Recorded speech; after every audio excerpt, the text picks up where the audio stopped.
Hey everyone, I have something very interesting for you. When I saw the videos first, I was thinking, is this an underground gas pipe explosion? But it's not, guys, but it's a spectacle of nature. You have to see this. So in southern Taiwan, this is where it happened in a quiet farming region. It's called Pingtung County. And something unusual, and I have to say, has erupted once again. And this time it wasn't lava or ash, but it was mud, gas, and fire. So while I play the video, I'll tell you what it is because I've got quite a bit of footage about that. This is the Wandan Mud Volcano. It's located in the Wandan Township, and it suddenly, guys, burst to life in a very dramatic early morning eruption that has sent mud fountains and flames shooting up in the air. The flames, this is like, that's why I thought gas pipe explosion, because it wasn't magmatic fire, it was just flames. And this happened right next to a local temple. So I don't know what they thought. Is their god angry at them? And the eruption began shortly after dawn when villagers noticed bubbling sounds beneath the ground, and then they saw gas escaping from small cracks. And we're not talking about Campi Flegrei, the supervolcano in Italy, Naples, that keeps like making the roads boil and bubble and steam's coming out, and they pave over it and it melts the road again, which is way more dangerous if something happens there, by the way. But here the villagers, they're like, bubbling sounds, where is this coming from? Underneath you. And within minutes, the pressure released violently. So that was dangerous if you're standing near it. So really thick gray mud, you see it in the pictures, like sediment and groundwater, they surged upwards from at least 5 separate vents that opened simultaneously. And what made this eruption even more spectacular was then this fire. So what is actually burning? It was the ignition of methane gas.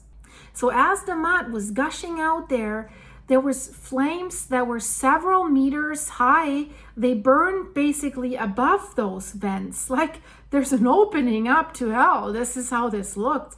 And it has turning ordinary farmland basically into a field of burning fire and boiling sludge. So that's not so nice if that happens on your field. And we have to make clear, I mean, you already see it. Mud volcanoes are very different from the volcanic eruptions that most people imagine when they hear volcanic eruption. So there's no molten rock, there's no magma lava, there's no magma reservoir underneath, and definitely there's no volcanic cone. Instead, this is driven by pressurized gas. So I wasn't so far off with a gas pipeline explosion. So the gas that usually is there with these mud volcanoes is methane gas. So it builds up deep within layers of sediment. And then when that gas forces its way upwards, then it drags mud, clay, water, and minerals to the surface. And then if that gas ignites, even a harmless looking mud vent can suddenly burst into flames. So that's the most dangerous part that comes with this. And the Wandan Mud Volcano is one of the most active volcanoes in Taiwan. And it usually erupts once or twice a year, so the bubbling sounds underneath them, people probably kind of suspected what was happening. But the scale of the eruptions and also the fire that bursts out, that varies. And where is this eruption site? It sits right beside the Huangguan Temple in the Wandan Township, and over decades, this temple basically became a symbolic witness to each eruption, and also, unfortunately, sometimes part of the risk zone, because in past events when there were eruptions, the mud has flowed into nearby fields, so it's been flowing for quite a while. roads, and also unfortunately occasionally underneath buildings, which is not so good. And that has of course forced residents to dig channels like a drainage ditch, so basically guide the flow away from their farmland, because they didn't want to have that on their fields. And that's why the local people have learned to react fast if something like this happens. So also this time, as soon as the eruption began, the villagers worked together to open these drainage paths, to dig some additional trenches, open old trenches, trying to keep the mud away from damaging their crops, their food. And interestingly enough, geologically, Taiwan is one of the most active areas in the world.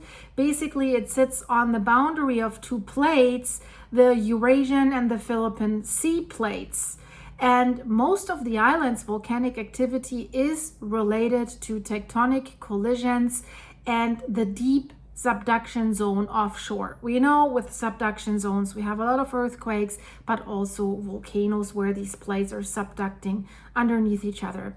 But mud volcanoes like this, they are created in sedimentary basins where basically deeply buried gases become trapped and compressed. And then when the natural pressure exceeds the strength of the overlying rock, the caprock layer, we can say the earth literally blows a pressure valve.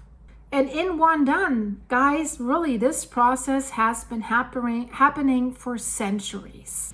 Scientists are monitoring these eruptions very, very closely, not only because they are very unique, but because they offer a natural window into underground gas systems, so they can learn from that. Because methane emissions from mud volcanoes are also of interest for climate studies, since methane is a powerful greenhouse gas. So I don't know what they want to do with these volcanoes now. They feed some stuff to the cows in the Netherlands that they don't fart anymore. So do they want to do this to the volcanoes? These cows are dying of that stuff, by the way. My personal opinion is we're going nuts about this. But that's another topic. Because, no, I'm not saying it. No, I do say it.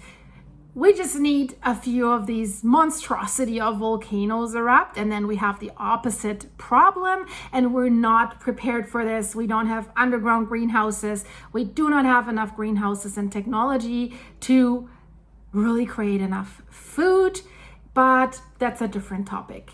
Most of the gas is burning during these eruptions anyways, right? If there's flaming eruptions. But still, the long-term release of methane gas is still an active area of research, especially as similar features exist in other places around the world, like Azerbaijan, Indonesia, and in the Gulf of America. So for local residents, however, the eruptions are less about global science, as you can imagine, and they're more about practical life. Of course, if you live there and that erupts, they need to know whether their farmland will flood from this, whether the mud will cut off roads, whether the gas will ignite again. That's what they care about. Fortunately, most eruptions at the Wandan volcano are short-lived, lasting only a few hours. So not too much can flow out and cause like a widespread damage. No lives were lost in this event, and the mud flow was diverted successfully. But definitely it's a stark reminder, guys, that the ground underneath Taiwan is constantly moving around. It's active and occasionally bursting like this. I hope you like this. If you're interested in what's going on up above us or below us, I think you should click the links in the description. We have an underwater monster as big as a city about to erupt off the Oregon coast, actual seamount. The link is here. But we also have the 12th anomaly with interstellar object, 3I Atlas. And Atlas is turning, but the jets don't. Mysterious jets in all directions. They have discovered this now. Very, very interesting. Check the links here. I hope to see you in a second. If you want to support the channel, links are in the description. Thank you so much for watching. Stay safe.